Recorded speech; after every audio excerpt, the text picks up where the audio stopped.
আপনারা দেখছেন 99 নিউজ বাংলা। বদলাবো আমরা। নমস্কার, 99 নিউজ বাংলায় আপনাদের সকলকে স্বাগত। সঙ্গে আমি শুভ্র। আর এই মুহূর্তে আবারও আপনাদেরকে যে খবরের দিকে আমরা নিয়ে যাব, সকাল থেকে কিন্তু আমরা নজর রেখেছি দুর্গাপুরের একযোগে মেডিকেল কলেজে, 3টি মেডিকেল কলেজ এবং কর্ণধারে বাড়িতে ইডির হানা। এখনো পর্যন্ত কিন্তু ইডির এই হানা চলছে। এবার কিন্তু ইডির আধিকারিকরা ব্যাংক কর্মীদের নিয়ে কর্ণধারে বাড়িতে হানা দিয়েছে।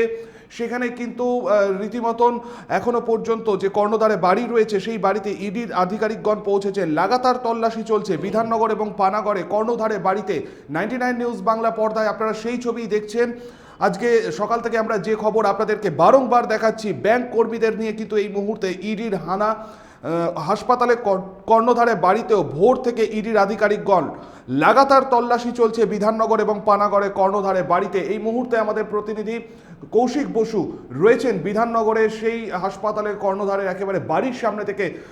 কৌশিকদার, যে বিষয়টা জানতে চাইবো, সকাল থেকেই আজকে আমরা দেখেছি একযোগে 3টি মেডিকেল কলেজ এবং কর্ণধারে বাড়িতে ইডির হানা চলছে। এই মুহূর্তে বিধাননগরে অন্যতম এক কর্ণধার হাসপাতালে, তার বাড়িতে ইডির হানা। কি ছবি দেখতে পাচ্ছ, একটু যদি বিস্তারিত জানাও।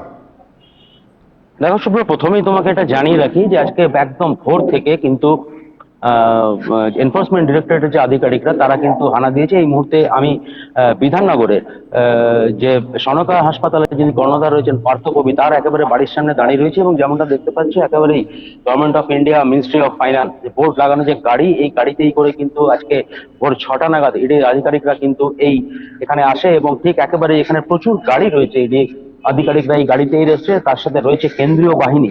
এবং সব থেকে গুরুত্বপূর্ণ যে খবরটা এই মুহূর্তে যেটা আমরা দেখাচ্ছি বা যেটা পাওয়া গেছে সেটা হচ্ছে ইডি আধিকারিকরা কিন্তু এখানে একেবারে ব্যাংক কর্মীদের নিয়ে এসছে এবং একেবারে সূত্র মারফত খবর, এদিন ভোর 3টে, 3:30, 4টে নাগাদ কিন্তু এখানেই তারা ব্যাংক কর্মীদেরকে নিচ্ছে। এবং এখানে একেবারে আমরা যে বাড়ির ছবি দেখছি, একেবারে যে পার্থ কবি যিনি মালিক রয়েছেন এই সনকা হাসপাতালে, তার বাড়িতে এই মুহূর্তে কেন্দ্রীয় বাহিনীর জওয়ানরা কিন্তু একেবারে নিরাপত্তার চাদরে মুড়ে ফেলেছে পুরো বাড়িটি এবং একেবারে ব্যাংক কর্মীদেরকে সঙ্গে নিয়ে এসে কিন্তু এই হাসপাতাল, 3টি হাসপাতাল অর্থাৎ গৌরীদেবী, সনকা এবং আইকিউ সিটি এবং তার পাশাপাশি হচ্ছে যে আধিকারিকরা রয়েছে এখানে, যারা কর্ণধার রয়েছে এই হাসপাতালে, তাদের বাড়িতে।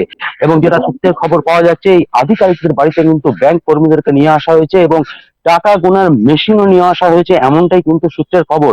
ফলে এখনো পর্যন্ত এই তল্লাশি বা অভিযান যেটা ভোর 6টা থেকে শুরু হয়েছে, প্রায় 6 ঘন্টা হতে চললো, কিন্তু লাগাতার তল্লাশি চলছে একাধারে আইকিউ সিটি হাসপাতাল, সনকা মেডিকেল কলেজ এবং গৌরীদেবী মেডিকেল কলেজ। তুমি যেমনটা জানো যে আমরা সকাল থেকেই নজরে রয়েছি এই খবরে, এবং যেটা এনআরআই ছাত্র যে হাসপাতালে যে কোটা থাকে এবং সেই কোটাতেই এই যে দুর্নীতি হয়েছে, অর্থাৎ এনআরআই যে ছাত্র কোটা, সেই ছাত্র কোটায় কিন্তু এই ছাত্র ভর্তি হয়নি এবং সেখানে কিন্তু দুর্নীতি হয়েছে, কোটি কোটি টাকা দুর্নীতি। কিন্তু গত এপ্রিল মাসে ইডির পক্ষ থেকে কলকাতার যে ইলেকট্রনিক কমপ্লেক্স থানা রয়েছে সল্টলেকে, সেইখানে কিন্তু একটি অভিযোগ করা হয়েছিল এবং সেই অভিযোগের ভিত্তিতেই আজ সকাল থেকে কিন্তু একাধারে ইডির অভিযান চলছে, একেবারে ভোর থেকে লাগাতার চলছে এবং ব্যাংক কর্মীদেরকে সঙ্গে নিয়ে এসে কিন্তু হাসপাতাল এবং তার পাশাপাশি হাসপাতালের যে কর্ণধার, সেখানেই কিন্তু এই লাগাতার তল্লাশি অভিযান চালাচ্ছে এনফোর্সমেন্ট ডিরেক্টরেট। শুভ্র,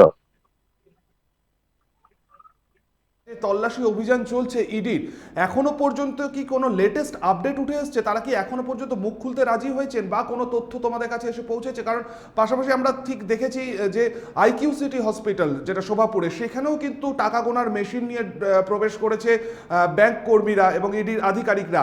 একইভাবে তুমি ঠিক যেমনটা দেখালে পার্থকবির বাড়িতেও, কোনো লেটেস্ট আপডেট এখনো পর্যন্ত? ইডির মতো কেন্দ্রীয় যে সংস্থা রয়েছে তারা যখন অভিযান চালায়, ফলে সেখান থেকে সেই সূত্র যতক্ষণ পর্যন্ত না তারা কোনো ডিসক্লোজ করে ততক্ষণ পর্যন্ত পাওয়া যায় না। কিন্তু যেটুকু সূত্রের খবর পাওয়া যাচ্ছে সেটা হচ্ছে যে ব্যাংক কর্মীদেরকে সঙ্গে নিয়ে এসে কিন্তু এই বিভিন্ন হাসপাতালগুলিতে এবং হাসপাতালের কর্ণধারদের বাড়িতে কিন্তু ইডির এই অভিযান চলছে।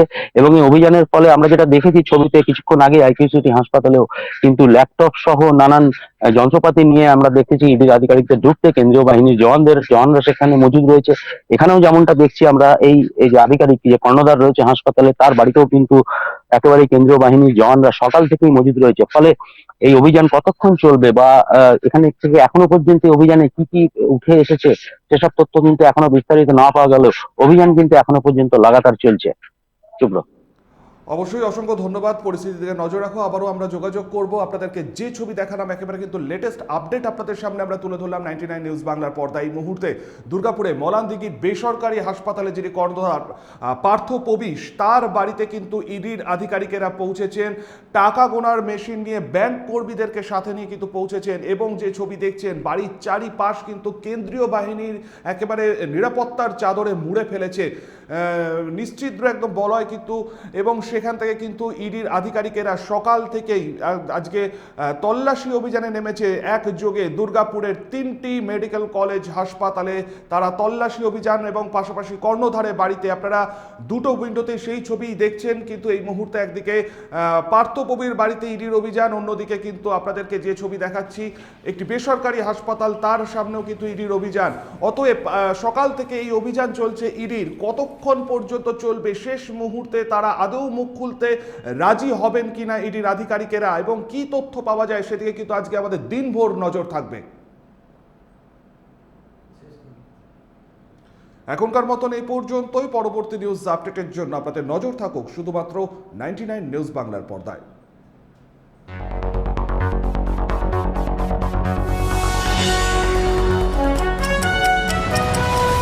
আপনারা দেখছেন 99 নিউজ বাংলা। বদলাবো আমরা।